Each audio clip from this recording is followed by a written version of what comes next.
ಹಿಂಸೆ ನಿಮ್ದು? ಏನ್ ಹಿಂಗ್ ಹಿಂಸೆ ಕೊಡ್ತೀರಾ ಅಂತ. ನನಗೆ ಜನ ಕಂಪ್ಲೇಂಟ್ ಮಾಡ್ತಾರೆ ಬೈಕ್ಗಳನ್ನ ತಗೋತೀಯ ಓಡಿಸಲ್ಲ ನೀನು ಅಂತ. ನನಗೆ ಇನ್ನೂ ನೆನಪಿದೆ, ಇದೇ ಎಕ್ಸಾಕ್ಟ್ ಪ್ಲೇಸ್ ಅಲ್ಲಿ ನಾನು ಹಯಾಬುಜಾನ ನಿಲ್ಸಿ ವಿಡಿಯೋ ಮಾಡಿದ್ದೆ. ಎಲ್ಲ ಯಾವ ಗಾಡಿ ಎತ್ಕೊಂಡು ಸರ್ ಇಲ್ಲೇ ಇದೀನಿ ಸರ್, ನೀವ್ ಎಲ್ಲಿ ಗಾಡಿ ಕೊಟ್ರಿ ಅಲ್ಲೇ ಇದೀನಿ, ನೀವೆಲ್ಲಿದ್ದೀರಾ?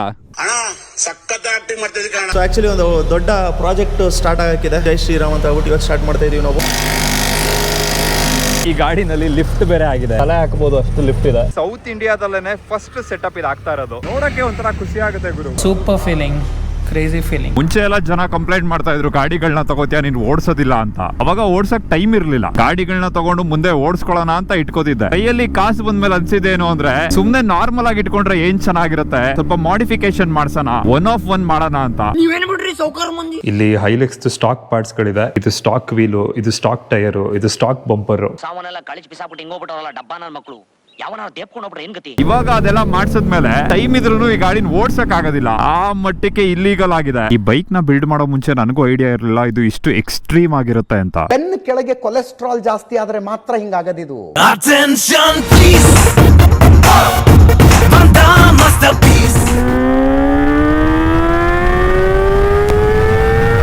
ಈ ತರ ಬ್ಲಾಗ್ಸ್ ನಾನು ಇಷ್ಟು ದಿನ ಹಿಂದಿಯಲ್ಲಿ ನೋಡ್ತಾ ಇದ್ದೆ, ಇವತ್ತು ನಾವೇ ಮಾಡ್ತಾ ಇದೀವಿ. ಆದ್ರೆ ಇದನ್ನ ಮಾಡಕ್ಕೆ 2.5 ಲಕ್ಷ ಖರ್ಚಾಯ್ತು ಗುರು. ಮ್ಯೂಸಿಕ್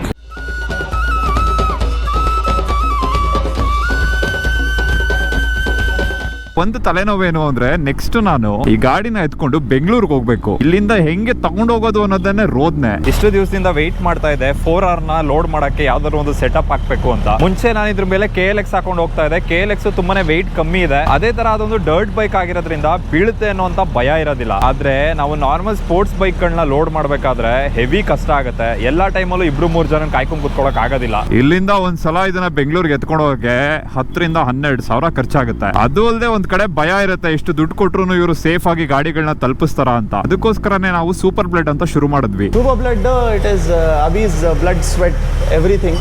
ಈಗ like power ride is yours. ಎಲ್ಲ ಸಿಕ್ಕಾಪಟ್ಟೆ ಎಫರ್ಟ್ಸ್ ಬ್ರೋ, ಸಿಕ್ಕಾಪಟ್ಟೆ ಎಫರ್ಟ್ಸ್ ನಾವು ನೋಡ್ತಾ ಇರ್ತೀವಲ್ಲ. ಈಗ ನೀವು ಮಾಡೋದಾಗಿರ್ಲಿ, ಅವ್ರು ಮಾಡೋದಾಗಿರ್ಲಿ. ನಮ್ಮ ಹೈಲಕ್ಸ್ನು ಇವಾಗ ಸೂಪರ್ ಬ್ಲಡ್ ಅಲ್ಲಿ ಇನ್ಕ್ಲೂಡ್ ಮಾಡ್ತಾ ಇದೀವಿ. ಯಾಕೆ ಅಂತಂದ್ರೆ ಈ ತರ ಎಕ್ಸಾಸ್ಟ್ ಏನಾದ್ರು ಹಾಕೊಂಡು ನೀವು ಸಿಟಿಯಲ್ಲಿ ಓಡಿಸ್ಬೇಕು ಅಂತಂದ್ರೆ ಫೈನ್ ಕಟ್ಟೋದಕ್ಕಿಂತ ಹೆರಾಸ್ಮೆಂಟ್ ಸಿಕ್ಕಾಪಟ್ಟೆ ಜಾಸ್ತಿ. Very much correctly told it and thank you very much. Hilux ಗೆ ಐಟಮ್ ಹಾಕ್ಸೋಣ ಅಂತ ಬೆಂಗಳೂರು ಕಡೆ ಹೋದ್ರೆ ಬೆಂಗಳೂರೇ ಮೈಸೂರಿಗೆ ಬಂದ್ಬಿಟ್ಟಿದೆ ಗುರು. ಏನ್ ಟ್ರಾಫಿಕ್ ಇದೆ ನೋಡಿ. ಇನ್ಮೇಲೆ ನಮ್ಮ ಮೈಸೂರ್ನ ಪರಮಾತ್ಮನೇ ಕಾಪಾಡಬೇಕು ಅಂತ ನಾವು ಲೊಕೇಶನ್ ಗೆ ಬಂದ್ವಿ. ಸರ್ ಹಾಯ್, ನಮಸ್ಕಾರ. ಸ್ಟೋರ್ ಅಲ್ಲಿ ಇವರು ಇಲ್ಲಿ ಸರ್ವಿಸ್ ಮಾಡ್ತಾರೆ. 48 ನೋಡಿ ಏನ್ ಸಖತ್ತಾಗಿ ಕಾಣಿಸ್ತಾ ಇದೆ ಅಂತ. ಬೈಕ್ ಗಿಂತ ಇದ್ರ ನಂಬರೇ ಸಖತ್ತಾಗಿದೆ. ಡಿ-ಬಾಸ್ ನಮ್ಮ ಪ್ಲೇಟ್ ನಾವು ಇನ್ಸ್ಪೈರ್ ಆಗಿ ನಮ್ಮ ಗಾಡಿಗೆ ಎಲ್ಲ ಗಾಡಿಗೂ ಒಂದೇ ನಂಬರ್ ಮಾಡ್ಸೋಣ ಅಂತ ಡಿಸೈಡ್ ಮಾಡಿದ್ವಿ. ಬೈಕ್ ನ ರಿಪೇರ್ ಮಾಡಕ್ಕೆ ಅಂತ ಇವರು ಕಾರ್ನರ್ ಅಲ್ಲಿ ಒಂದು ಸೆಟಪ್ ಹಾಕಿದ್ರು. ನನಗಿದು ತುಂಬಾನೇ ಇಷ್ಟ ಆಯ್ತು. ನನಗೂ ಲೈಫ್ ಅಲ್ಲಿ ಒಂದು ಆಸೆ ಇದೆ ಗುರು, ಇದೇ ತರ ಮನೆ ಕೆಳಗಡೆ ಒಂದು ಗರಾಜ್ ಮಾಡಿ ಅಲ್ಲಿ ಎಲ್ಲಾ ಟೂಲ್ಸ್ ಗಳನ್ನು ಇಟ್ಟು ಒಂದು ಲಿಫ್ಟ್ ಹಾಕ್ಸಿ ಬೈಕ್ ನ ರೆಡಿ ಮಾಡ್ಕೊಂಡು ಕೂರ್ಬೇಕು ಅಂತ. ಕನಸು ಕಾಣ್ಬೇಕಮ್ಮ, ಆದ್ರೆ ಕೈಗೆ ಎಟ್ಕೋ ಹಾಗಿರ್ಬೇಕು. ನೋಡಿ ಚೈನ್ ಬರೋದಿಲ್ಲ, ಬೆಲ್ಟ್ ಬರುತ್ತೆ. ಜೊತೆಗೆ ಇದು 1200cc V12 ಎಂಜಿನ್. ನಮ್ ಬೂಸಾಗೆ ಫುಲ್ ಸಿಸ್ಟಮ್ ಎಕ್ಸಾಸ್ಟ್ ಹಾಕ್ಸಿದ್ರೆ ಹೆಂಗಿರುತ್ತೆ ಅಂತ ಯೋಚನೆ ಮಾಡೋಷ್ಟರಲ್ಲಿ ನಮ್ಮ ಐಟಮ್ ಬಂತು. ಕನ್ನಡದಲ್ಲೇ ಇದನ್ನ ಫಸ್ಟ್ ಟೈಮ್ ನಾನೇ ಅನ್ಬಾಕ್ಸ್ ಮಾಡ್ತೀನಿ ಅಂತ DC ಅವರು ಕರ್ಚೀಫ್ ಹಾಕೊಂಡು ಕೂತ್ಬಿಟ್ಟಿದ್ರು. 4R ಗೆ ಬ್ರೇಕ್ ಅಪ್ಗ್ರೇಡ್ ಮಾಡೋಣ ಅಂತ ಚೆಕ್ ಮಾಡ್ತಾ ಇದ್ದೆ. RCS 19 ಅಲ್ಲ, ಇದನ್ನ ಈ ಕಿಟ್ ಹಾಕ್ಬಿಟ್ರೆ ಕ್ರೇಜಿ ಆಗಿರುತ್ತೆ. But the kit itself cost 55 something. Okay friend, bye. ಕಾವಾಸಾಕಿಗೆ ಇಲ್ಲಿ ಕಸ್ಟಮ್ ಸೀಟ್ಗಳಿದೆ. ಒಂದು ಚೂಲ್ ತೀರ್ಸ್ಕೊಡ್ಬೇಕು ಬ್ರೋ, ತಗೊಂಡ್ ಮಾರ್ಬಿಡ್ಬೇಕು. ಇವಾಗ ಹೈಲೆಕ್ಸ್ ಎತ್ಕೊಂಡು ಅದ್ರ ಮೇಲೆ ನಮ್ಮ ಫೇವ್ರೇಟ್ ಬೈಕ್ ಹಾಕೊಂಡು ಇಡೀ ದುನಿಯಾನೆಲ್ಲ ಸುತ್ತಬೋದಲ್ಲ ಅಂತ ಪ್ಲಾನ್ ಮಾಡ್ತಾ ಮಾಡ್ತಾ ಮಾಡ್ತಾ ಮಧ್ಯಾಹ್ನದ ಊಟ ಮುಗಿಸ್ಕೊಂಡು ಫಿಟ್ಟಿಂಗ್ ಮಾಡಕ್ ಬಂದ್ವಿ.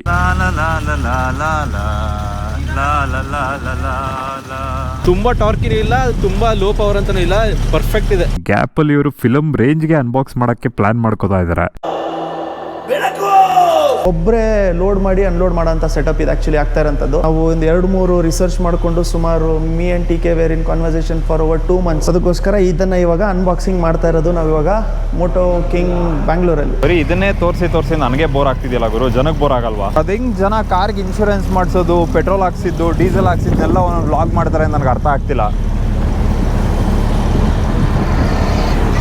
ಹುಡುಗಿ ಸಖತ್ತಾಗಿದೆ. ಬರೀ ಇಂಥದೆಯಾ? ಈ ಸೆಟಪ್ ಫುಲ್ ನಮಗೆ ಆಲ್ಮೋಸ್ಟ್ 2.5 lakh ವರೆಗೂ ಆಗುತ್ತೆ. ಇನ್ಸ್ಟಾಲೇಷನ್ ಅವ್ರಿಗೆ ಕೇಳಬೇಕು ಆಕ್ಚುಲಿ. ಫಸ್ಟ್ ಡ್ರಿಲ್ ಮಾಡಿ ಹಾಕ್ತಾರೆ. ಇದು ವರ್ಕ್ ಆಗಕ್ಕೆ ಇಲ್ಲಿಂದ ವೈರಿಂಗ್ ತಗೋಬೇಕು. ನೋಡಿ ಎಳ್ಕೋತಾ ಇದ್ದಾರೆ ಕೆಳಗಡೆಯಿಂದ, ಇದ್ರೊಳಗಡೆ ಹೋಗುತ್ತೆ. ಕೆಲಸ ಮಾತ್ರ ಕ್ಲೀನ್ ಇರುತ್ತೆ ಗುರು. ನಮ್ ಗರಾಜಲ್ಲೂ ಅಷ್ಟೇ ಸುಮಾರು ಜನ ಬಂದು ಕೇಳ್ತಾರೆ ಪ್ರಾಡಕ್ಟ್ ತಗೊಂಡ್ರೆ ಇನ್ಸ್ಟಾಲೇಷನ್ ಏನಕ್ಕೆ ಎಕ್ಸ್ಟ್ರಾ ಕಾಸ್ಟ್ ಆಗುತ್ತೆ ಅಂತ. ಈ ಕೆಲಸಕ್ಕೆ ಈ ಲೇಬರ್ಗೆ ನಾವು ದುಡ್ಡು ಕೊಡ್ಲೇಬೇಕು. ಕೊಟ್ರೆ ನಿಮ್ದಲ್ವಾ, ನಾನು ಕೊಡಲ್ಲ. ಬೇಸಿಕಲಿ ಈ ಸಿಸ್ಟಮ್ ವರ್ಕ್ ಆಗೋದು ವಿಂಚ್ ಇಂದ. ಇಲ್ಲೇನ್ ನೋಡ್ತಾ ಇದೀರಲ್ಲ, ಇದಕ್ಕೆ ವಿಂಚ್ ಅಂತ ಕರೀತಾರೆ. ವಿಂಚ್ ಇಲ್ಲಿಗೆ ಕರೆಕ್ಟ್ ಆಗಿದೆ. ಇದಕ್ಕೆ ಒಂದು ಪವರ್ ಸಪ್ಲೈ ಬೇಕು, ಅದು ಇಲ್ಲಿಂದ ಹೋಗಿದೆ. ಇದನ್ನ ಸ್ಟೇನ್ಲೆಸ್ ಸ್ಟೀಲ್ ಮತ್ತೆ ಅಲ್ಯೂಮಿನಿಯಂ ಇಂದ ಮಾಡಿರೋದು. ಸ್ಟ್ರಕ್ಚರ್ ಮಾತ್ರ ಹೆವಿ ರಿಜಿಡ್ ಆಗಿದೆ. ಇನ್ಸ್ಟಾಲೇಷನ್ ಆದ್ಮೇಲೆ ಒಂದ್ಸಲ ವೈಬ್ರೇಷನ್ ಏನಾದ್ರೂ ಇದೆಯಾ ಅಂತ ಚೆಕ್ ಮಾಡ್ಕೊಂಡು ಬಂದ್ವಿ. ಇವಾಗ ಎಲ್ಲ ನಮ್ದು ಸೆಟಪ್ ಮುಗ್ದಿದೆ. ಬೈಕ್ ಲೋಡ್ ಮಾಡ್ತಾ ಇದೀವಿ. ಬೇರೆ ಯಾವ್ದು ಬೈಕ್ ಇಲ್ಲ ಸದ್ಯಕ್ಕೆ ಹಾಕಕ್ಕೆ ಅಂತ ರಾಯಲ್ ಎನ್ಫೀಲ್ಡ್ ಆಗ್ತಾ ಇದೀವಿ. ಅವಮಾನ ತಡೆಯಕ್ಕಾಗ್ತಿಲ್ಲ ನಮ್ಗೆ, ಇತ್ತೀಚೆಗಂತೂ ನಮ್ಗೆ ಆಗ್ತಾ ಇಲ್ಲ. ಈಗ ಮುಂದ್ಗಡೆ ವೀಲ್ ನ ಟೈ ಮಾಡ್ತಾ ಇದಾರೆ. ಅಂಕಲ್ ಫುಲ್ ಗಾಡಿನ ಚೆಕ್ಔಟ್ ಮಾಡ್ತಾ ಇದಾರೆ. ನಂಬರ್ ನೋಡಿ ಅಂಕಲ್, ಏನ್ ಸೈಕ್ ಆಗಿದೆ ನೋಡ್ಲಿಲ್ಲ. Emotional damage. Okay rolling. ಗಟ್ಟಿ ಮೇಳ. ನಾವು ಈ GT 650ನ ಏನಾದ್ರೂ 4 ಜನ ಸೇರ್ಕೊಂಡು ಎತ್ತುತ್ತಿದ್ವಿ ಅಂದ್ರೆ ಅರ್ಧ ಗಂಟೆ ಸಂಭ್ರಮ ಆಗ್ತಿತ್ತು. ಜೊತೆಗೆ ಗಾಡಿಗಳನ್ನ ಓಡಿಸ್ಕೊಂಡು ಬಂದು ಸಡನ್ ಆಗು ಎತ್ತಿಡಕ್ ಆಗೋದಿಲ್ಲ. ಇಂಜಿನ್ ಕೂಲ್ ಡೌನ್ ಆಗೋ ತನಕ ವೇಟ್ ಮಾಡಿ ಅದನ್ನ ಎತ್ತಿಟ್ಟು ಅದು ಅಳ್ಳಾಡದೆ ಇರೋ ತರ ಕಟ್ಟಿ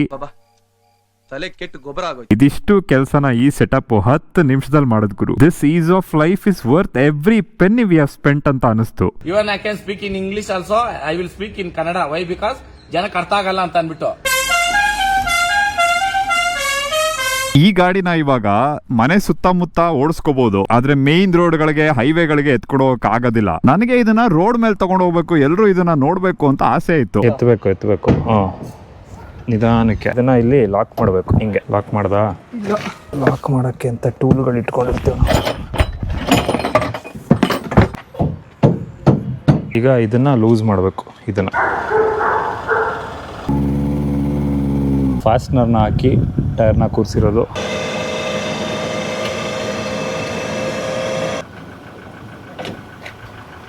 ಏನು ಕಾಣದೇ ಇಲ್ಲ. ರೇರ್ ವ್ಯೂ ಮಿರರ್ ಅಲ್ಲಿ ಗಾಡಿ ಹಾಕ್ಬಿಟ್ರೆ ರಿವರ್ಸ್ ಕ್ಯಾಮ್ರಾನು ಕಾಣಲ್ಲ. ಅಯ್ಯೋ, ಈ ಸ್ಪೀಡಲ್ಲಿ ಬೆಂಗಳೂರಿಗೆ ಹೆಂಗೋ ಹೋಗ್ಲಿ. ಆ ಗಾಡಿಗಳು ಅಷ್ಟು ಕೆಪಾಸಿಟಿ ಇಲ್ವಲ್ಲ, 60 ಕಿಲೋಮೀಟರ್ ಮೇಲೆ ಓಡಿಸೋದೇ ಇಲ್ಲ ಅವರು. ಗಾಡಿ ಹಾಕಿದ್ಮೇಲೆ ಒಂದು ಭಯ ಏನು ಅಂದ್ರೆ ಇದು ಹಿಂದ್ಗಡೆಗೆ ಸೈಡ್ಗೆ ಬಿದೋಗ್ಬಿಡುತ್ತೆ ಅಂತ. ಅದಕ್ಕೋಸ್ಕರ ನೀವು ಇಲ್ಲಿ ಫಾಸ್ಟ್ನೆಸ್ ನ ಹಾಕಿ ಟೈಟ್ ಮಾಡ್ಬೇಕು. ನಾನು ಬೇಜಾನ್ ಹಾಕ್ಬಿಡಿದೀನಿ ಗುರು. ಬೇರೆ ಗಾಡಿಗಳು ಬಿದ್ರೆ ಪರವಾಗಿಲ್ಲ, ಇದ್ ಬಿದ್ರೆ ಇನ್ನೊಂದು ಸಿಗೋದಿಲ್ಲ. ಹೈಲೆಕ್ಸ್ ನ ಫಸ್ಟ್ ತಗೊಂಡಾಗ ನಮ್ಮ ಡ್ರೀಮ್ ಇದ್ದಿದ್ದೇನು ಅಂದ್ರೆ ಹಿಂದ್ಗಡೆ ಒಂದು ಬೈಕ್ ಹಾಕ್ಬೇಕು ಅಂತ.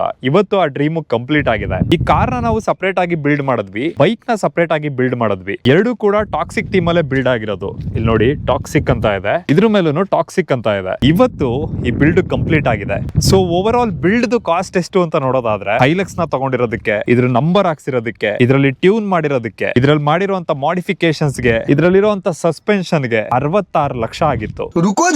ಇನ್ನ ಈ ಬೈಕ್ ಕಾಸ್ಟ್, ಬೈಕ್ ಅಲ್ಲಿರುವಂತ ಎಕ್ಸಾಸ್ಟ್, ಇದ್ರಲ್ಲಿರುವಂತ ಫೇರಿಂಗ್, ಇದಕ್ಕೆ ಮಾಡಿರುವಂತ ಪೇಂಟ್, ಇದ್ರಲ್ಲಿರುವಂತ ಆಕ್ಸೆಸರೀಸ್ ಎಲ್ಲ ಸೇರಿ ಹತ್ತತ್ರ 16 ಲಕ್ಷ ಆಯ್ತು.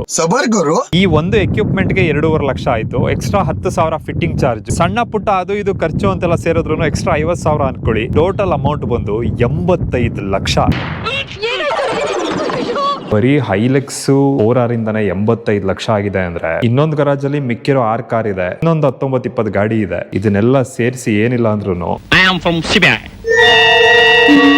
ನಾನು ಫಸ್ಟ್ ಹೈಲೆಕ್ಸ್ ವಿಡಿಯೋ ಮಾಡಾಕಿದ್ದೆ ಗುರು. ಇದಕ್ಕೆ ಲಕ್ಷಾಂತರ ರೂಪಾಯಿ ಖರ್ಚಾಗಿದೆ ನೋಡಿ, ಮಾಡಿಫಿಕೇಶನ್ ಮಾಡಿಸಿದ್ದಾರೆ ಅಂತ. ಅವಾಗ ಇನ್ನು ನಾನು ಯೂಟ್ಯೂಬ್ ಅಲ್ಲೂ ಅಷ್ಟು ಬೆಳೆದಿರ್ಲಿಲ್ಲ, ಬಿಸ್ನೆಸ್ ಅಲ್ಲೂ ಅಷ್ಟು ಡೆವಲಪ್ ಆಗಿರ್ಲಿಲ್ಲ. ಸುಮಾರು ಜನ ಕಾಮೆಂಟ್ ಮಾಡಿದ್ರು, ಬರೀ ನೋಡ್ಕೊಂಡು ಆಸೆ ಪಟ್ಕೋಬೇಕಷ್ಟೇ, ನಿನ್ ಕೈಲಿ ಇದನ್ನ ತಗೊಳ್ಳೋ ಯೋಗ್ಯತೆ ಇಲ್ಲ ಅಂತ. ಇವತ್ತು ಆ ವಿಡಿಯೋದಲ್ಲಿ ನಾನು ಏನೇನ್ ತೋರಿಸಿದೆ ಅದಕ್ಕಿಂತ ಜಾಸ್ತಿನೇ ನನ್ನ ಹತ್ರ ಇದೆ. ಮನುಷ್ಯನಿಗೆ ಗುರಿ ಮುಖ್ಯ, ಏನ್ ಬೇಕಾದ್ರೂ ಸಾಧನೆ ಮಾಡಬಹುದು. ಆದ್ರೆ ನನಗೆ ಕಮೆಂಟ್ ಮಾಡಿದವರು ಇನ್ನು ಬೇರೆಯವ್ರ ಚಾನಲ್ ಅಲ್ಲಿ ಕಮೆಂಟ್ ಮಾಡ್ಕೊಂಡೇ ಇರ್ತಾರೆ ಗುರು. ಎಲ್ಲ ದೇವ್ರ ಲೀಲೆ. ಬೇರೆಯವ್ರ ತೂತಕ್ ಬಾಯಾಕೋ ಮುಂಚೆ ನಿನ್ ಚಡ್ಡಿನಲ್ಲಿ ಎಷ್ಟು ತೂತಿದೆ ಅನ್ನೋದು ನೀನ್ ನೋಡ್ಕೋ. ಸಾಧ್ಯ ಆದ್ರೆ ಅದನ್ನ ಹೊಲ್ಕೋ, ಇಲ್ಲ ಹೊಸ ಚಡ್ಡಿ ತಗೋ. ಅದ್ ಏನ್ ಮಾಡಕ್ಕೂ ಯೋಗ್ಯತೆ ಇಲ್ಲ ಅಂದ್ರೆ ನಿನ್ನ ಹತ್ರ ಇರೋ ಅಷ್ಟು ತೂತುಗಳನ್ನ ಮುಚ್ಕೋ.